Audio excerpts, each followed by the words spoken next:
भेड़िया जंगल का एक ऐसा शिकारी जिसने कभी भी किसी की गुलामी स्वीकार नहीं किया, मगर टाइम और क्लाइमेट के बदलाव के कारण इस शिकारी की कुछ प्रजातियां हमेशा के लिए विलुप्त हो गई थी। उसी में की एक भेड़िया था लगभग 12,000 साल पहले, जिसका नाम था डायर वुल्फ, जिसे पहली बार सुर्खियां मिली गेम ऑफ थ्रोन्स में। मगर उस वक्त ये कोई नहीं जानता था कि जिस सफेद भेड़िए को हम टीवी पर देख रहे हैं वो कभी हम इंसानों के आंखों के सामने भी होगा, क्योंकि वो हमारे पृथ्वी से लगभग 12,000 साल पहले ही विलुप्त हो चुके थे। मगर विज्ञान की चमत्कार और वैज्ञानिकों की सालों की मेहनत की वजह से ये मुमकिन हो गया है और आखिरकार उन्होंने ये कारनामा कर दिखाया है। 12,000 साल पहले पृथ्वी से खत्म हो चुके भेड़ियों को एक बार फिर से वैज्ञानिकों ने जिंदा कर दिया है। पर सवाल ये है कि विज्ञान के मदद से प्रकृति के नियमों को बदलना हम इंसानों के लिए कितना उचित होगा। आखिर प्रकृति के खिलाफ जाने की ये लड़ाई कहाँ तक चलेगी और क्या आगे चलकर हम इंसानों पर भी कोई एक्सपेरिमेंट किया जाएगा? तो आज हम जानेंगे 12,000 साल पहले पृथ्वी से विलुप्त हो चुके भेड़ियों को इंसान ने जिंदा कर दिया है, मगर कैसे? ये बात है 5 जुलाई 1996 की, जब स्कॉटलैंड में मौजूद यूनिवर्सिटी ऑफ एडिना में एक क्लोन भेड़ का जन्म हुआ था, जिसका नाम था डॉली। डॉली को एक दूसरे भेड़ से निकाली कोशिकाओं की क्लोन करके बनाया गया था। इससे पहले भी इस तरह के कई जीव जंतुओं पर सफल एक्सपेरिमेंट किए गए थे, मगर मेमल्स में ये इस तरह का एक्सपेरिमेंट पहला था, जिसके बाद वैज्ञानिकों को भी ये पता चला कि लैब में भी जीवन की उत्पत्ति की जा सकती है। कमाल की बात तो यह है कि उसी समय एक उपन्यास भी लिखा गया था, जिसके आधार पर बनी फिल्म गेम ऑफ थ्रोन्स में एक बड़ा ही खतरनाक सफेद भेड़िया भी दिखाया गया था, जिसका नाम था डायर वुल्फ, जो करीब 12,500 साल पहले कनाडा, अमेरिका, मेक्सिको और वेनेजुला में पाए जाते थे। पर ये क्लाइमेट चेंज होने की वजह से पृथ्वी से विलुप्त हो चुके थे। 18वें व 19वें शताब्दी में वैज्ञानिकों ने अलग अलग इलाकों से उनके अवशेष खोजे और उसी के आधार पर डायर वुल्फ की अधिक से अधिक जानकारी प्राप्त किया। 7 अप्रैल 2025 के दिन टाइम मैगजीन ने एक खबर जारी किया, जिस पर एक सफेद रंग का भेड़िया डायर वुल्फ का तस्वीर बना हुआ था और लिखा था ये रेम्स है, बीते 10,000 सालों का पहला जीवित डायर वुल्फ। दरअसल अमेरिका के एक बायोटेक कंपनी से संबंधित कुछ वैज्ञानिकों ने कई सालों के मेहनत रिसर्च के बाद डायर वुल्फ के 3 बच्चे पैदा किए हैं। ये बिल्कुल जुरासिक पार्क मूवी की तरह है, जैसे उसमें वैज्ञानिकों ने डायनासोर के अवशेष से डायनासोर के बच्चे को पैदा किया था। उसी थ्योरी के हिसाब से वैज्ञानिकों ने डायर वुल्फ को फिर से जिंदा किया है। पर वो एक फिल्म था जिसका हकीकत में होना बहुत बड़ी बात है, पर ये सच है। बहुत से लोगों के मन में ये सवाल उठ रहा होगा कि 12,000 साल पहले खत्म हो चुके जानवरों को कैसे जिंदा किया जा सकता है। तो इसका जवाब जानने के लिए हमें कुछ साल पीछे जाना होगा। साल 2021 में अमेरिका के टेक्सास स्टेट में कोलोसुल बायोसिस नाम का एक कंपनी खुला था, जिसे बनालेलम और ग्रेट साइंटिस्ट जॉर्ज चर्च ने स्टार्ट किया था। इस कंपनी में आज 100 से अधिक वैज्ञानिक मौजूद हैं। जब ये कंपनी बनी थी तभी से इसका लक्ष्य तय था।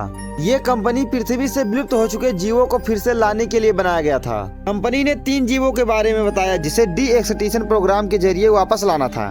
10,000 सालों से विलुप्त वूली मैमथ, 90 सालों से विलुप्त तस्मानिया टाइगर और 400 सालों से विलुप्त डोडो पंछी।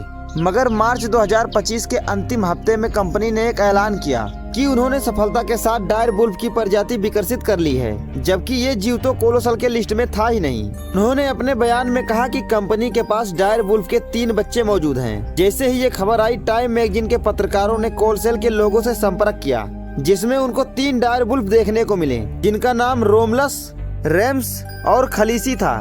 अब सवाल ये उठता है कि आखिर 12,000 साल पहले विलुप्त हो चुके जीवों को लैब में कैसे पैदा किया गया, जिसका सीधा और सिंपल जवाब है डीएनए की मदद से, जिसके लिए डायर वुल्फ के 2 अवशेषों का उपयोग किया गया था। एक ओहायो अमेरिका में इसमें मिली डायर वुल्फ के एक खोपड़ी में मौजूद दांत और दूसरा इडाहो में मिली डायर वुल्फ के कान की हड्डी।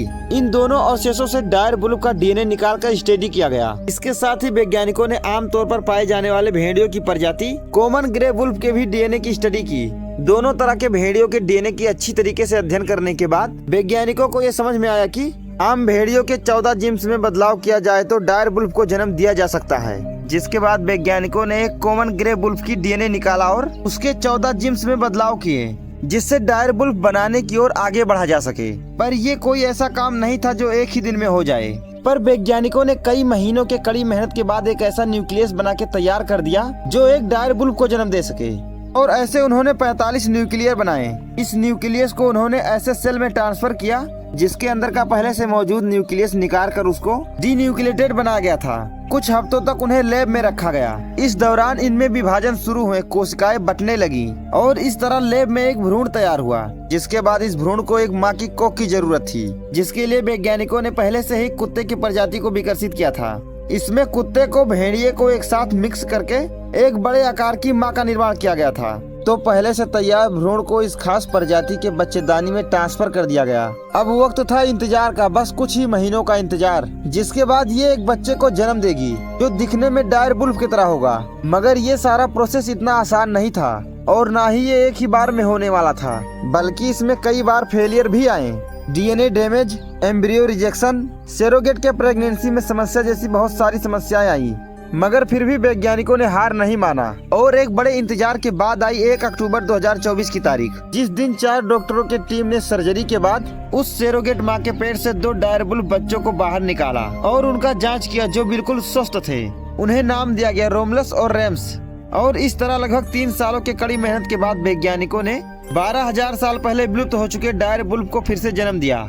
इस सफलता से वैज्ञानिकों का आत्मविश्वास बढ़ा और यही पूरी प्रक्रिया फिर से दोहराई गई और 30 जनवरी 2025 को एक और डायर वुल्फ खलीसा का जन्म हुआ।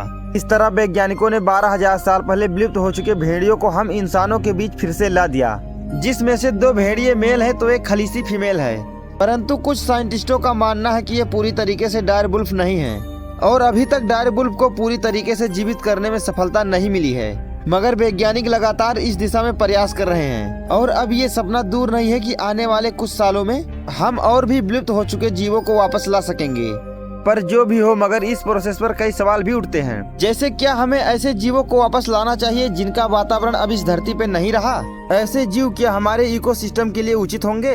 अगर डायर वुल्फ को धरती पर लाया जा सकता है तो क्या डायनासोर को भी धरती पे वापस लाया जा सकता है? और आखिर कहाँ रुकेगा ये सफर? आखिर कब तक हम प्रकृति के खिलाफ जाएंगे? क्योंकि प्रकृति की भी कुछ अपनी योजनाएं होती हैं, जैसे कि कब पृथ्वी पर जीवन पैदा करना है, कब डायनासोर का विकास होगा, कब उनका अंत होगा और फिर से इंसानों का जन्म होगा। ये सब प्रकृति की योजनाओं का हिस्सा है। ये प्रकृति तय करती है कि कब किस जीव का विकास होगा और वो धरती पर राज करेगा, और कब उस जीव का अंत होगा और दूसरे जीवों को ये मौका मिलेगा, चाहे वो डायनासोर्स का युग हो या हम इंसानों का युग हो। ये प्रकृति ही तय करती है कि कब किसको आना है और कब किसको जाना है। तो क्या हमें प्रकृति की योजनाओं में फेरबदल करने का हक है? क्या ये हमारे लिए संभावित उचित होगा?